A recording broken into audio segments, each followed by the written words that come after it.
வணக்கம். 200 ஆண்டுகளாக சிதிலமடைந்து இருக்கும் கோயில் முழுவதுமாக இடித்து புதியதாக கட்டும் பணி நடைபெற்று வருகிறது. இந்த கோயிலின் சுற்றுச்சுவர் கற்கள் எல்லாமே எண்கள் இடப்பட்டு எடுத்து வைக்கப்பட்டுள்ளது. கோயிலின் உள்ளே உள்ள தூண்கள் புதியதாக வடிவமைக்கப்பட்டு வருகிறது. 6 மாத காலமாக பணிகள் நடைபெற்று வருகிறது.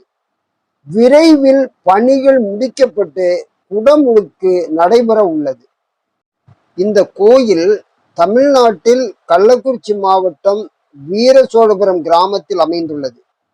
கள்ளக்குறிச்சியில் இருந்து உளுந்தூர்பேட்டைக்கு வரக்கூடிய தேசிய நெடுஞ்சாலையில் 6 கிலோமீட்டர் தொலைவில் உள்ள வீரசோழபுரம் டோல்கேட்டில் இருந்து வடக்கு திசையில் 3 கிலோமீட்டர் தொலைவில் இந்த கோயில் அமைந்துள்ளது. இந்த கோயில் 12ஆம் நூற்றாண்டில் சோழர்களால் கட்டப்பட்ட சிவன் கோயில். மூலவர் அர்த்தநாரீஸ்வரர், அன்னை அனுபாம்பிகை. இந்த கோயில் மணிமுத்தாறு ஆற்றின் கரையில் கட்டப்பட்டுள்ளது. இந்த கோயிலில் உள்ள சிவலிங்கம் சித்தர்களால் பிரதிஷ்டை செய்யப்பட்டு வழிபட்டு வந்தது.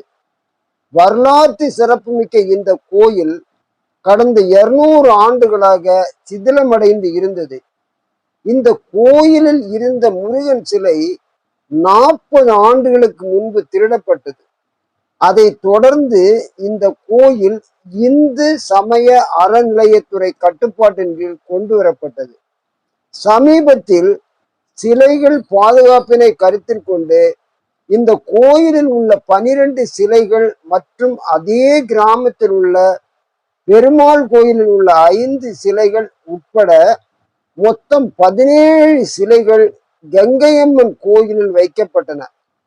இந்த சூழ்நிலையில் சிலைகளை விழுப்புரத்திற்கு எடுத்து சென்று பாதுகாப்பாக வைக்க அதிகாரிகள் முடிவு செய்தனர். வீரசோழபுரம் கிராமத்தில் 70 ஏக்கர் நிலமும், வீப்பாளையம் கிராமத்தில் 10 ஏக்கர் நிலமும் இந்த கோயிலுக்கு சொந்தமானது. கோயில் நிலங்களை குத்தகைக்கு விட்டு அதில் கிடைக்கும் வருமானத்தை கொண்டு மாசி மகம் மற்றும் தீர்த்தவாரி விழாக்கள் நடத்தப்பட்டு வந்தது. கோயில் பூஜைகளும் நடத்தப்பட்டு வந்தது. இந்த கோயில் கிழக்கு நோக்கி உள்ளது. தெற்கு பக்கத்தில் முடிக்கப்படாத ராஜகோபுரம் உள்ளது. நந்தி மற்றும் பலிபீடம் கருவறையை நோக்கி இருந்துள்ளது. கருவறை, அர்த்த மண்டபம் மற்றும் மகா மண்டபம் ஆகியவையும் இருந்துள்ளது. விநாயகர், தட்சிணாமூர்த்தி, விஷ்ணு, பிரம்மா மற்றும் துர்க்கை ஆகியோரும் கருவறை சுவர்களை சுற்றி அமைந்துள்ள கோஷ்ட சிலைகள் ஆகியவையும் சண்டிகேஸ்வரர் சன்னதியும் வழக்கமான இடத்தில் இருந்துள்ளது. தாயார் அனுபாம்பிகை என்று அழைக்கப்படுகிறார். அவர் கிழக்கு நோக்கி ஒரு தனி சன்னதியில் இருக்கிறார். அவரது சன்னதி கருவறையின் இடது பக்கத்தில் அமைந்துள்ளது. அவரது சன்னதிக்கு முன்னால் ஒரு தீர்த்த கிணறு உள்ளது. கோயில் வளாகத்தில் விநாயகர், முருகர், சூரிய நாராயண மூர்த்தி மற்றும் பைரவர் சன்னதிகள் இருந்துள்ளன. ஸ்தல விருட்சம் வில்வ மரம். கள்ளக்குறிச்சி தனி மாவட்டமாக உருவான பிறகு மாவட்ட ஆட்சியர் அலுவலகத்துடன் ஒருங்கிணைந்த மாவட்ட அலுவலகங்கள் கட்டுவதற்கான மாஸ்டர் பிளான் கட்டிடம் கட்ட வீரசோழபுரம் சிவன் கோயிலுக்கு சொந்தமான 35 ஏக்கர் நிலம் குத்தகை அடிப்படையில் அரசால் பெற்றுக்கொள்ளப்பட்டு கட்டிடப் பணிகள் துவங்கப்பட்டது. இந்த கோயிலின் நலன் விரும்பிகள் பல்வேறு காரணங்களை சொல்லி கோயில் நிலத்தினை பயன்படுத்த ஆட்சேபனை தெரிவித்து உயர்நீதிமன்றத்தில் வழக்குகள் தொடர்ந்த காரணத்தினால் பணிகள் துவங்கிய வேகத்திலேயே நிறுத்தப்பட்டது. 4 ஆண்டுகள் நடைபெற்ற இந்த வழக்கில் வழக்கு தொடர்ந்தவர்களின் கோரிக்கைகள் ஏற்றுக்கொள்ளப்பட்டு நிலத்தினை குத்தகைக்கு விடுவதற்கு முடிவு செய்யப்பட்டது. நிறுத்தி வைக்கப்பட்டிருந்த மாவட்ட அலுவலகங்கள் கட்டும் பணி 6 மாத காலமாக விரைந்து நடைபெற்று வருகிறது.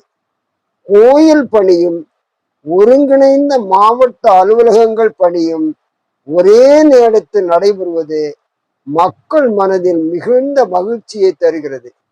கள்ளக்குறிச்சி மாவட்ட தலைநகருக்கான அரசு அலுவலக கட்டிடங்கள் வீர சோழபுரம் கிராமத்தில் அமைய வேண்டும் என்ற காரணத்திற்காக 200 ஆண்டுகளாக நடைபெறாமல் இருந்த இந்த கோயில் பணிகள் தற்போது வேகமாக நடைபெறுவது மிகுந்த சந்தோஷத்தினை தருவதாக உள்ளது.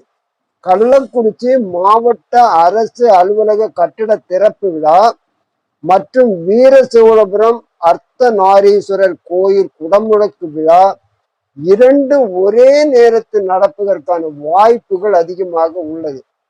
இவ்வளவு எதிர்பார்ப்புகளை உருவாக்கி தந்த வீர சோழபுரம் அர்த்தநாரீஸ்வரர் கோயில் பற்றிய வரலாறு தெரிந்து கொள்ளலாம்.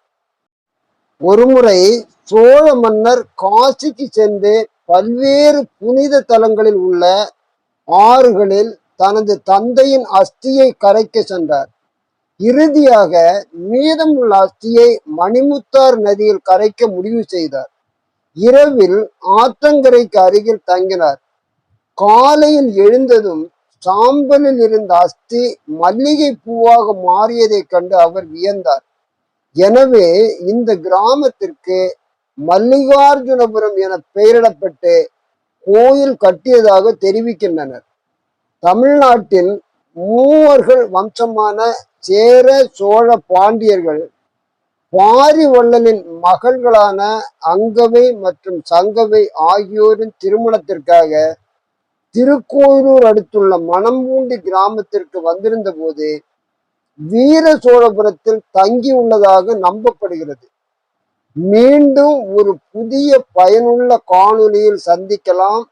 சேனல் சப்ஸ்கிரைப் பண்ணாதவங்க சப்ஸ்கிரைப் பண்ணுங்க, காணொளி லைக் பண்ணுங்க, நண்பர்களுக்கு ஷேர் பண்ணுங்க, பெல் ஆல் கிளிக் பண்ணுங்க. அப்பதான் இந்த சேனலில் காணொளி போட்டவுடன் உங்களுக்கு நோட்டிபிகேஷன் வரும். ஆதரவளிக்கும் அனைவருக்கும் நன்றி, வணக்கம்.